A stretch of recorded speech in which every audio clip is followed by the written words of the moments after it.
Hey everyone. Tonight, we're drifting back to a quieter corner of history. You might want to dim the lights, put your phone face down, and let the world slow to a crawl. We're heading to Japan, not the neon one with vending machines and polite bowing businessmen, but the older one. The Japan of the shoguns, of whispered vows, and of steel meeting silence. A world where men carried two swords. Loyalty was heavier than armor, and death was not a tragedy, it was a career move. But this isn't really a story about samurai. It's about the people left behind when they didn't come home. The women who folded their husbands' clothes one last time. The wives of the fallen. Because if the code of Bushido told men how to die, it also told women how to live after them, and it wasn't always kind. Let's start somewhere around the 12th century, during Japan's Kamakura period, the age when samurai became more than just well-dressed soldiers. They became the spine of Japanese society. The country was, as usual, mildly chaotic. There were wars, alliances, betrayals, the standard medieval starter pack. Men of noble birth were expected to serve their lords until death, which they did with admirable efficiency. And when those men died, often dramatically, sometimes unnecessarily, their wives were expected to respond with restraint, or, to be more specific, with complete social erasure. Imagine being a samurai wife. Your husband leaves one morning wearing his best armor. He says something noble, like, "I go to serve my lord." You bow, smile, and say, "Please don't die." He does not listen, and by the time his head is somewhere it shouldn't be, you've already been assigned your role in this tidy little tragedy. Because in the samurai world, grief wasn't private. It was a performance, and women were the quiet stagehands expected to follow the script. A good samurai wife was loyal, stoic, and invisible. If her husband died, she wasn't supposed to remarry. That would make her look fickle. She wasn't supposed to cry too loudly. That would make her look emotional. And she wasn't supposed to seek revenge. That was a man's hobby. Her main task was to uphold honor, which is a polite historical word for suffering with dignity. Some women followed the path of nuns. After their husbands fell in battle, they would shave their heads, don plain robes, and retreat to small, damp temples to chant away their attachment to the world. It wasn't quite voluntary. Society adored the idea of women turning into serene widows, quiet, obedient, and out of sight. One account from the Sengoku period describes samurai widows entering convents known as amadera, literally, nun temples. There, they lived a life of prayer, copying sutras and growing old beside incense smoke. It sounds peaceful, and perhaps it was, but it was also a way to make grief tidy. After all, a woman praying alone in a mountain temple causes fewer political problems than a woman demanding vengeance. But not all followed the same path. Some wives of fallen samurai found themselves in a more transactional afterlife. When their husbands died serving a lord, the wives became the property of that same lord. This could go in several directions. If she was lucky, the Lord granted her a small pension, maybe even allowed her to stay on her husband's land. If she was less lucky, she became part of a political arrangement, married off again to cement alliances, sometimes to a man she'd rather not describe to her friends. And if she was particularly unlucky, she became invisible not metaphorically, but bureaucratically. In a feudal world built on hierarchy, a widow without a samurai husband was like a kite without wind. There's a famous case from the 16th century, Lady Nene, wife of Toyotomi Hideyoshi, Hideyoshi was one of the great unifiers of Japan, a man who rose from being a peasant to ruling almost everything except his temper. When he died in 1598, Nene did what high-ranking samurai wives were supposed to do. She withdrew. She built a temple called Kodaiji and spent her remaining years in meditation. Historians call it devotion. Others might call it compulsory solitude dressed up as piety. Then there were the women who chose vengeance instead of prayer. They are rarer in the chronicles, mostly because male historians preferred to forget them, but a few slipped through. In the late Heian and Kamakura periods, we find stories of women who disguised themselves as men to avenge their fallen husbands. One legend tells of Hangaku Gozen, a samurai woman who took up arms after her clan's defeat, fighting until she was wounded and captured. Her bravery was so respected that even her enemies admired her, which, in medieval terms, is as close as one got to a happy ending. Still, she was the exception. Most samurai wives did not ride into battle.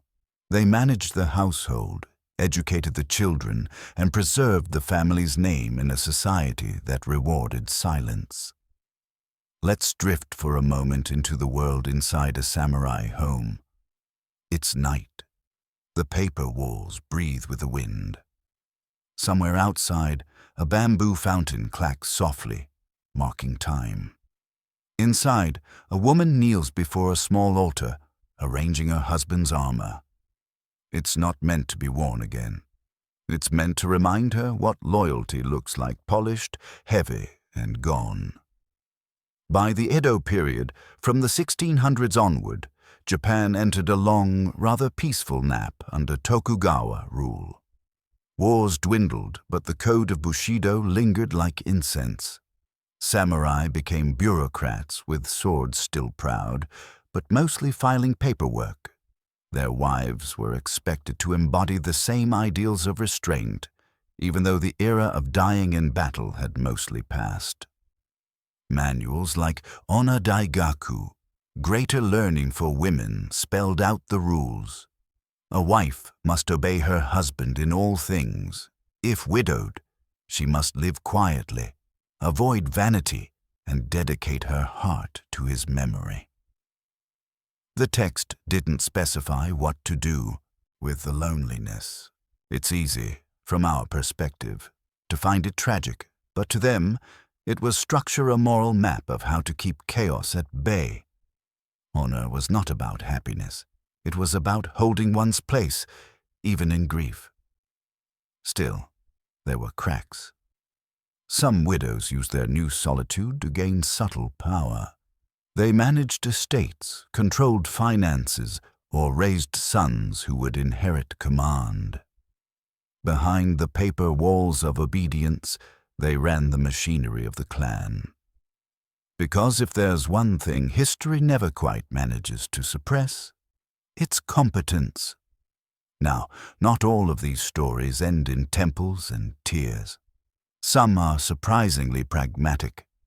During times of war, especially the 15th and 16th centuries, widows could remarry if their lord approved. It wasn't romantic. It was administrative. The clan needed heirs, and alliances needed binding. There's even evidence that samurai widows occasionally managed to choose their next husbands, a radical idea, given the times. They were often matchmakers themselves, arranging marriages for their children, quietly deciding the fate of the next generation while men argued about strategy. In literature, the image of the samurai widow became almost poetic. She was the ideal of endurance serene, uncomplaining, eternally waiting. Japanese poetry of the period is full of her voice, though always in whispers. One verse reads, "He left for battle at dawn. The dew fell, and I have not seen morning since. It's haunting in its simplicity, like the rhythm of grief made polite, let's drift a bit further forward into the Meiji era of the late 19th century. The samurai class was abolished, their swords were confiscated, their titles dissolved, and their traditions suddenly labeled feudal relics. In theory, that should have freed the women too. It didn't quite work that way. Centuries of obedience don't dissolve overnight. Many widows of the old families still lived according to Bushido ideals, tending graves, wearing muted kimonos, bowing to memories that had already been outlawed. They became living fossils of a world that no longer needed them, preserving the last fragments of a vanished honor code. But let's not romanticize too much. Being a samurai wife wasn't about cherry blossoms and noble suffering. It was about practical survival. She had to manage rice accounts, servants, children, property, correspondence, all while pretending not to have opinions. She had to perform grief without complaint, handle politics without acknowledgement, and, occasionally, dodge the unwanted attention of her late husband's superiors. You could call it emotional minimalism, or perhaps history's most quiet endurance test. And yet, even within those constraints, there was grace. Letters from samurai widows reveal humor, sarcasm, and a kind of weary wisdom. One wrote to her sister, "They tell me to be serene. I would prefer to be less so and have him home." It's a line that could belong to any century. By the end of the 19th century, the image of the samurai widow had become almost mythical, symbol of Japan's lost discipline, its lost poise. Writers like Mori Ogai and Lafcadio Hearn described them with the same melancholy reserved for cherry blossoms, beautiful, fleeting, and doomed to vanish quietly. And maybe that's why their stories still linger, not because they were warriors, but because they mastered something rarer, the art of dignified endurance in a world built for someone else's glory. Let's rest here for a moment. The temple bell is distant. The candles flicker low. Somewhere beyond the paper wall, the night insects are still holding council.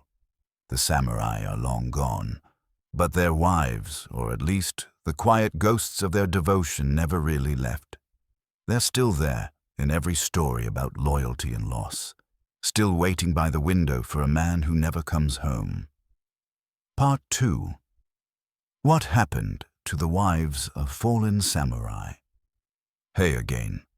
If you're still awake, congratulations or condolences. Either way, let's drift a little further down the old gravel path of samurai widowhood. We've seen their rituals, their silence, their long twilight years in mountain temples.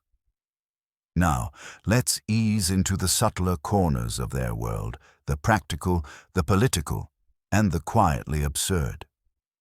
Let's start with the economics of grief. When a samurai fell in battle, his family didn't just lose a husband or father, they lost their entire social ecosystem. The samurai world was built on stipends, land grants, and rank. A man's position determined everything: income, home, servants, rice allotment, even how many candles he was allowed to burn per night. When he died, the income stopped almost immediately. And unless the family had a male heir old enough to inherit, the government, meaning the lord or shogunate, politely reclaimed the property. So while poets were writing about loyalty and cherry blossoms, samurai widows were quietly calculating how many bowls of rice they could stretch until spring. To avoid complete ruin, some families adopted what might be called creative inheritance. If a man died leaving no sons, the widow could sometimes adopt one, usually a distant male relative, or, occasionally, her own son-in-law, to keep the samurai stipend flowing.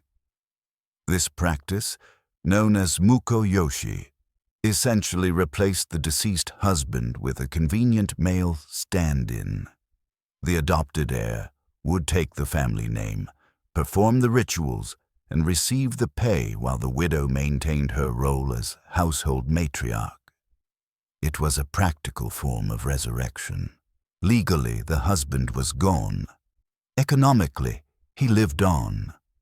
Some women became astonishingly skilled at this kind of quiet survival. They negotiated stipends, handled legal documents, and wrote letters so diplomatically phrased that modern CEOs could take notes. A surviving letter from a 17th century widow named Chiyo describes her petition to her late husband's lord. Her tone is impeccably polite, yet firm. "It has pleased the heavens to summon my husband to his ancestors. I remain to serve humbly in the same devotion. The fields are in need of guidance. My sons are not yet men. I beseech your kindness to let the household continue its duty." And it worked. She was granted partial rights to her land and enough income to survive. Chiyo never remarried, but her descendants remained samurai for another century. That's the quiet power of patience and perfect penmanship. Of course, not all widows had the luxury of paper and ink. Many were left in rural provinces, where the samurai class blurred with the peasantry. For them, honor meant figuring out how to feed their children without dishonoring anyone. Some opened small schools for local children terracotta, little temple-based classrooms where they taught reading, writing, and moral conduct. Others managed small farms, renting out portions of land to sharecroppers. In essence, they became managers of dignity, keeping up appearances while inventing livelihoods out of thin air. It's not the stuff of epic poetry, but it kept the rice bowls full. The state, of course, preferred not to acknowledge these women's struggles. The shogunate's official philosophy, steeped in Confucian hierarchy, placed women somewhere between honorable vessel and household ornament. A widow, therefore, was a puzzle, no longer under her husband's authority, yet too dangerous to act freely. So the system wrapped her in ceremonial duties instead. She was to tend her husband's memorial tablet, maintain his grave, and pray for his spirit's enlightenment. In doing so, she remained symbolically bound to him even decades after his death. It was, in its own way, a bureaucratic haunting. And because this is Japan, the culture of ritualized mourning eventually became competitive. Elite widows built elaborate memorial gardens, complete with lotus ponds and carved stones. Visitors were invited to stroll, admire, and comment on the elegance of their grief. It was all very tasteful, of course. Imagine the social pressure. Your husband's death was tragic, but also an opportunity to show your aesthetic sensibility. He may have died honorably in battle, but you could at least die tastefully in candlelight. One particularly famous widow of the early Edo period, Hosokawa Grazia, managed to turn even tragedy into legend. She was the wife of a Christian daimyo, and when her husband's enemy attempted to take her hostage, she refused. Instead, she chose death, but because women were forbidden from committing seppuku, she had her servant kill her. It sounds grim, and it was. But her act was later celebrated as the ultimate fusion of wifely loyalty and Christian martyrdom. In other words, everyone found a way to make her death fit their preferred moral narrative. It's remarkable how often women's suffering has been described as inspiring by people who didn't have to live it. Let's drift now to the quieter ones, the widows who didn't die, didn't avenge, didn't withdraw entirely. The ones who just lived. In castle towns like Kanazawa or Edo, you'd find them in small, tidy houses near the edges of the samurai quarters. They wore muted kimonos, avoided bright colors, and spent mornings tending bonsai or sewing new sleeves for old robes. Neighbors bowed to them with mild pity and deep respect. They bowed back, perfectly calm. Their lives were defined by the absence of noise, no clanging armor, no battle cries, just the drip of water in a garden basin and the occasional clack of a wooden ladle. You might imagine such stillness as peaceful, but within it there was a quiet kind of rebellion. Because while the world saw widows as fragile remnants, they often became the family's true center of gravity. They were the keepers of lineage, the historians of the household. When disputes arose over genealogy, which, in samurai culture, happened alarmingly often, the widow's memory became the authority. She alone remembered who was born when, who married whom, and which cousin was quietly disowned in 1624 for stealing sack money. Without these women, entire family records would have collapsed into confusion. In that sense, they were Japan's unacknowledged archivists. Every incense offering, every festival garment, every scroll stored in cedar chests, all maintained by women whose names rarely made it into the official chronicles. The men got their battles carved in stone. The women kept the stones from crumbling. Let's pause for a moment here. The night outside our paper walls feels heavier now. There's that soft whirring sound, maybe crickets or your air conditioner pretending to be crickets. Imagine one of those widows, centuries ago, lighting a single oil lamp in her house. The flame trembles as she kneels beside her husband's memorial tablet, murmuring a few lines from the Lotus Sutra. Outside, the moon catches the edge of the garden pond, turning it into silver dust. She's been alone for 20 years, but she keeps speaking his name, softly, as though he's just stepped into the next room and might return any moment. It's not sadness. Not anymore. It's just what loyalty sounds like when it runs out of words. By the 18th century, the samurai widow had become an aesthetic ideal, the embodiment of mono no aware, the beauty of impermanence. Artists painted them as figures of calm melancholy, gazing at falling leaves or holding fans half open, as if unsure whether to stay or leave. Poets described them as echoes in silk. That's beautiful, but also terribly accurate. Faint, lingering, impossible to grasp. Their restraint wasn't just personal virtue. It was political theater. The Tokugawa regime prized stability above all, and nothing said stable society like women who didn't argue. Every serene widow was, in a sense, a small propaganda victory. Of course, when Western visitors began arriving in the 19th century, they found this entire system fascinating in the way that one might admire a particularly elegant form of imprisonment. Writers like Isabella Bird and Lafcadio Hearn described Japanese widows as delicate flowers of resignation, which is one of those phrases that sounds poetic until you think about what it means. In truth, these women were not delicate at all.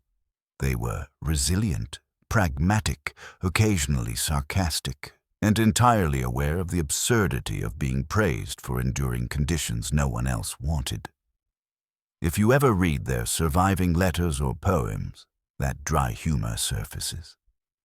A widow from Edo once wrote, "I thank the gods my husband's soul has found peace. May he remain there, peacefully." There's centuries of exhaustion in that peacefully. And yet, the system persisted partly because it was comfortable for everyone else. Lords didn't have to worry about widows making political claims. Sons inherited cleanly. Society stayed tidy.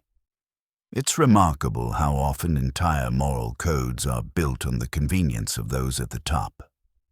When Japan finally began modernizing during the Meiji Restoration, these widows watched the world reshape itself around them. Railways replaced palanquins, photographs replaced portraits. The sword, once a man's soul, became a museum exhibit. Some of the last surviving samurai widows were photographed in the 1880s and 1890s. They sit perfectly still, wrapped in plain kimono, eyes unreadable. Behind them, you can glimpse studio backdrops, painted mountains, and cherry trees pretending to be eternity. In their faces, you can see the entire arc of a vanished world. Devotion, discipline, fatigue, and the faintest hint of amusement at the absurdity of being remembered at last. Let's linger there for a while at the intersection of grief and history, because that's where they lived, endlessly suspended. They were born into households that taught them to obey. They married into wars that taught them to endure. And when those wars ended, they found themselves tending to ghosts, not because they wanted to, but because the alternative was unthinkable. Their stories aren't loud or glorious. They're quiet, consistent, and slightly weary, which in many ways makes them the most human of all. And so, when you hear stories of samurai valor, of swords drawn and banners fluttering, remember the ones who stayed behind. They, too, lived by a code. Not the one written by men with ink and arrogance, but one written in the faint creases of hands that folded robes and lit incense, decade after decade. History calls it loyalty. But perhaps it was simply love, stretched into eternity because no one ever taught them how to let go. ChatGPT said, Part 3. What happened to the wives of fallen samurai? Hey again. If you're still here or half asleep, which counts, we can keep drifting. The rain outside our little paper house has probably started by now, a soft pattering that sounds like history trying to apologize. We've talked about grief, loyalty, and bureaucracy, the unholy trinity of the samurai widow's life. Now let's settle into the more personal stories, the women whose lives still echo between the temple bells. When we think of samurai, we tend to imagine men with perfect posture and tragic destinies. But the women in their orbit, the ones who outlived them, were often more complex and sometimes more interesting. Take the case of Hojo Masako, for example. She was the wife of Minamoto no Yoritomo, Japan's first shogun in the late 12th century. When he died suddenly, inconveniently, Masako didn't fade into religious obscurity. She became a nun and the most powerful political figure in Japan for the next 20 years. Her contemporaries called her the nun shogun, which sounds almost like a contradiction, but in medieval Japan, contradictions were a national pastime. Masako presided over council meetings, maneuvered through court politics, and arranged alliances that kept the Hojo clan dominant for generations. All this while technically being a humble servant of Buddha. It's a reminder that widowhood, in her world, wasn't always a quiet retreat. Sometimes it was a disguise for strategy, but most samurai wives didn't have empires to run. Their influence was domestic, though no less intricate. In many ways, they were the CEOs of the household, managing servants, storage, accounts, and family alliances, while pretending that their husbands made the decisions. When those husbands died, they simply continued running things, minus the pretense. It's one of history's quieter jokes. The moment men stop being around, women suddenly become very efficient. Still, Society expected them to embody the same ideals of chastity and devotion that defined the samurai myth. This meant living as though their husbands were still supervising from the afterlife. Every decision was weighed with the invisible question, would he approve? This created a curious emotional arrangement, one half memory, one half performance. Widows spoke to their husbands at family altars, reporting small news, the children's studies, the harvest, the illness of a neighbor. It was less spiritualism, more habit, a way of maintaining order in a life that no longer made sense. Let's drift a bit into the domestic texture of that world. Morning began before dawn. She would light incense before her husband's tablet, bow twice, and whisper his name. Then she might step out into the garden to sweep the stone path, a ritual act disguised as cleaning. Breakfast was small, rice, pickled plum, miso soup. She ate in silence. By mid-morning, servants arrived with messages or deliveries. If she still held rank, she would sit behind a screen and receive them politely, her face unseen, her voice calm. The world moved on, carefully, as if she were made of porcelain. And yet, these routines gave structure. Without them, she might have drifted completely. When society tells you your life's purpose has died, ritual becomes oxygen. Some widows found meaning in teaching younger women. They instructed brides in etiquette, letter writing, tea ceremony, and the delicate art of smiling while conceding nothing. These widows became mentors, the living textbooks of propriety. And behind the soft smiles and gentle bows, they quietly preserved an entire cultural code. You could say the samurai class survived longer than it should have, partly because their widows refused to let it die. The irony, of course, is that the samurai's code of Bushido, so obsessed with masculine ideals of bravery and honor, depended entirely on the invisible labor of women who were not allowed to display either. While men were out dying gloriously, women were doing the unglamorous work of staying alive. And as any historian will tell you, civilization runs on the unglamorous. We can also talk about loneliness. Because for every noble widow with a stipend and servants, there were dozens living on the edge of poverty, trying to maintain dignity on what amounted to ceremonial scraps. They wore old kimono turned inside out to hide the fading dye. They patched straw sandals 3, 4 times. They burned oil sparingly, saving the lamps for special nights like their husbands' memorial anniversaries. And through it all, they were expected to look serene. A good widow didn't complain.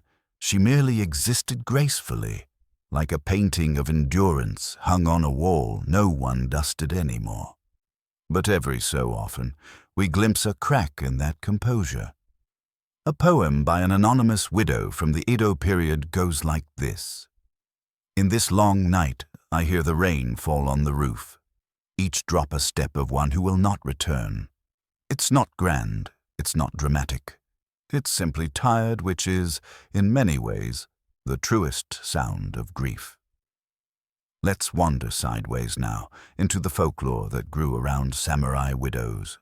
Japan, being Japan, turned them into ghosts. Legends tell of a boom, the spirits of women who died in childbirth, forever seeking their children. Others spoke of onabugeisha, ghosts haunting the fields where their husbands fell, still carrying their swords. But among all these figures, the samurai widow ghost was especially mournful, wandering temple grounds, carrying incense, unable to let go of her vows. It was said that on misty nights, you might see her silhouette behind paper doors, hair unbound, still wearing her wedding kimono. Of course, Such stories were meant to caution women against excessive attachment. But secretly, they celebrated something else, devotion so powerful it outlived the body. In a culture built on restraint, ghosts became the only acceptable form of rebellion. Then there were the plays No and kabuki dramas that turned samurai widows into tragic heroines. They knelt gracefully on empty stages, reciting verses of eternal loyalty while drums echoed softly in the dark. Audiences cried, then went home feeling reassured that virtue still existed as long as it was confined to fiction.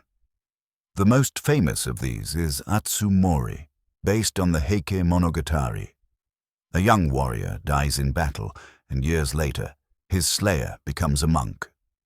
The ghost of the slain samurai appears, not in anger, but in sorrow. He forgives his killer and asks for prayers. No widow appears in that story, but she's there unseen, implied in the grief that fills every pause. In Japanese storytelling, silence often carries the heaviest lines. The Heike Monogatari itself, one of Japan's great epics, is filled with women's voices disguised as background noise mothers, wives, sisters. Their husbands and sons die like fireworks. They remain to sweep the ashes, and the text, written by monks, calls their patience the beauty of impermanence, which is a poetic way of saying, no one asked what they wanted. Even as the centuries rolled on, the idea of the loyal widow refused to die. During World War II, Japanese propaganda revived the image, presenting it as the ultimate model of female virtue. Wives were encouraged to embody the same serenity as samurai widows, sending their husbands to war with calm smiles and folded hands. It's strange how efficiently history recycles its tragedies. What began as feudal ritual became national myth, then moral instruction, then eventually advertising. But if you step away from all that ideology, what remains is something quieter, more universal. It's the story of endurance, not heroic, not glamorous, just human. Every culture has its version, the Roman matron weaving at night, the medieval queen praying in stone chapels, the Victorian widow in black lace. The samurai wife belongs to that same lineage, women who survived systems designed to erase them and somehow became their silent spine. Let's drift to a temple somewhere in Kyoto, where the moss is thick enough to muffle your footsteps. A small wooden plaque, weathered and unreadable, leans against a stone marker. Beneath it rests a woman whose name has slipped from memory. Her husband's name, however, might still be carved in bold characters, beside hers, Lord So-and-so, loyal retainer of such-and-such clan.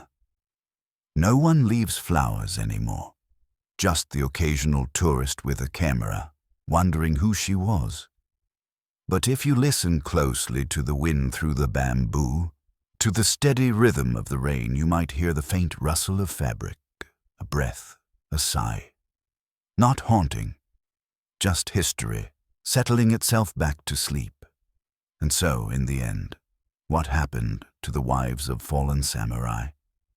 Most faded quietly into the folds of their own discipline. A few became nuns, a few became power brokers. Some were forgotten. All were transformed from women of flesh and choice into symbols of loyalty the world never quite stopped admiring. It's poetic, yes, but also faintly tragic because even in memory, they are still waiting. Part 4. What happened to the wives of fallen samurai? Hey there. Still with me? Or maybe you're somewhere between waking and dreaming, which is exactly where history likes to live. Don't worry. We'll keep this soft and slow. No sword fights, no shouts. Just the faint rustle of silk, the weight of incense in the air, and the long echo of a life lived in the shadow of someone else's glory. By now, we've followed the samurai widows through centuries, from the Kamakura warlords to the Edo bureaucrats, from temples of prayer to quiet rooms lined with paper walls. But before we let them rest, let's drift through a few of their smaller, stranger corners, the human ones that never made it into textbooks. Because history, for all its swords and seals, is really just gossip with better footnotes. Let's start with inheritance wars, not between nations, but within households. You might think that when a samurai died, his property simply passed to his eldest son, and everyone else bowed politely. You would be wrong. Widows often found themselves in the middle of vicious succession disputes, brothers versus nephews, sons versus cousins, all arguing about who had the right to inherit the stipend, the armor, or even the family name. A widow's role in this chaos was theoretically passive. In practice, it was strategic silence. Her approval could determine who controlled the household. So she would sit behind the screen while the men argued, listening quietly, occasionally clearing her throat at key moments. It was the samurai version of boardroom politics, only the room was tatami and the stakes were ancestral. In some cases, the widow became what officials politely called the family pillar. She wasn't supposed to lead, but she did. If the heirs were young or incompetent, which was often, she stepped in, managing the estate, arranging marriages, and corresponding with lords. And sometimes she simply refused to hand over control. Records from the Tokugawa period mention widows who held on to their husbands' positions for years, technically in mourning but practically running the household. It was a slow-motion coup, conducted entirely with calligraphy and composure. You could almost admire the elegance of it. Then there were those who refused to mourn properly, a more dangerous kind of rebellion. In 17th century Edo, a widow who failed to follow the proper period of seclusion could be fined or publicly shamed. Some were accused of vanity for wearing bright colors or laughter for appearing at festivals. Apparently, grief was supposed to come in shades of gray, but a few simply didn't care. One diary from the era describes a widow who wore a scarlet obi to a temple service, prompting whispers all along the garden path. She bowed politely and said, "I am honoring life, not absence." The priest was scandalized. The servants were delighted. You'll be happy to know she lived a long, uneventful life, which, in those times, was the ultimate revenge. Of course, not every widow found peace or power. Some stories are quietly heartbreaking. One comes from a small village near Sendai, around the 1600s. A samurai named Tademon died in a minor border skirmish. His wife, Oharu, was left with 2 children and no income. She refused to remarry, as was expected of a virtuous woman. Instead, she spent 20 years raising her sons, teaching them to read from her late husband's military manuals, even though neither would ever serve in battle again. When she died, the village erected a small stone for her beside her husband's grave. The inscription simply reads, "She endured." 3 syllables in Japanese, enough to summarize an entire gender's contribution to feudal history. Sometimes, endurance looked like elegance. In Kyoto's upper samurai quarters, widows practiced the tea ceremony daily, not just as meditation, but as a way to hold their place in a rigid hierarchy. Every movement, every measured pour of water, every folded cloth was a declaration of self-control. It was grief turned into choreography.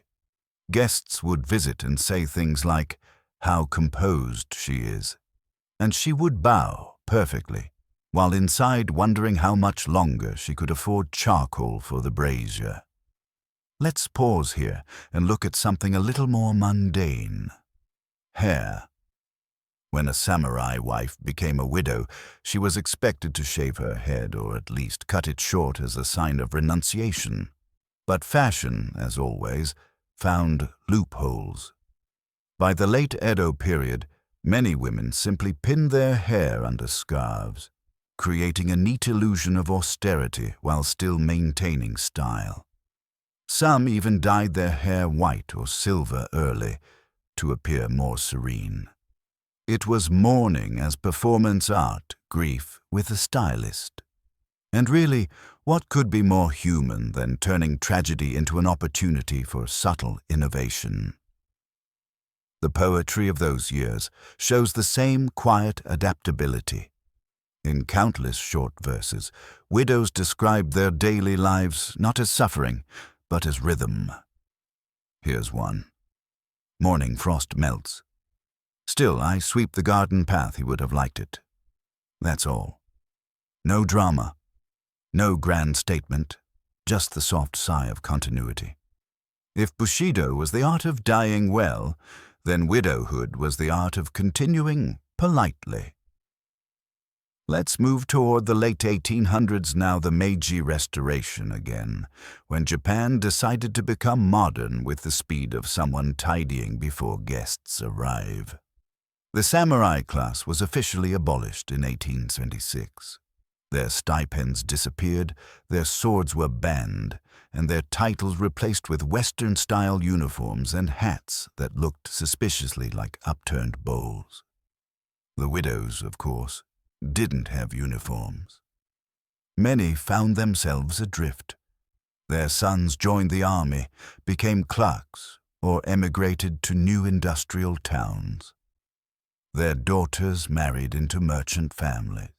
The old houses were sold, the ancestral tablets moved to smaller shrines. It was like watching a ghost dissolve in daylight. But memory, especially the disciplined kind, doesn't fade easily. Some widows adapted their old values to modern life. They ran small inns near railway stations, teaching the new travelers etiquette between train schedules. They taught sewing, poetry, flower arranging. A few even became early feminists quietly, in measured tones reminding young women that strength didn't always need a sword. In a way, they carried Bushido into the 20th century, disguised as grace. Western observers couldn't quite make sense of them. They called them living relics or gentle anachronisms. But if you asked these women which few did, they would likely have said they were simply continuing, the same as always.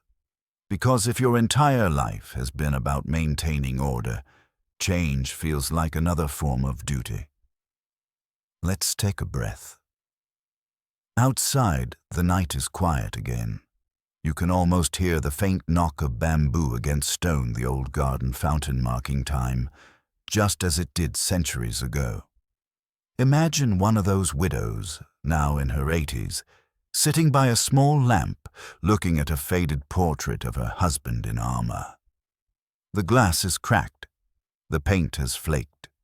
She smiles, not with sadness, not with nostalgia, but with a kind of tired affection. She remembers the day he left, the day the messenger came, the years of silence that followed. She remembers the smell of pine wood and rain, and she remembers how, somehow, she kept the world turning in his absence. There's peace in that. Not the kind preached by monks or written in scrolls, but the peace of someone who has lived long enough to stop needing explanations. And perhaps that's the real ending here. The samurai wives didn't all become saints or symbols. Most just lived until they couldn't anymore. They cooked rice, folded robes, lit incense, and waited until waiting itself became a way of life. It wasn't glorious, but it was steady. and in the slow rhythm of their days, they built the quiet foundation beneath Japan's louder history. Because every castle, every code, every legend that claimed to be about honor was, in truth, held together by someone sweeping the garden at dawn. So what happened to the wives of fallen samurai? They endured, they adapted, they faded, and yet somehow they remained. Their names are gone, but their habits, their stillness, their grace, their refusal to fall apart, shaped a culture that still bows before memory. If you ever visit Japan and hear a temple bell echo over a quiet garden, that sound low, patient, endlessly returning, that's them. Still keeping time. Part 5.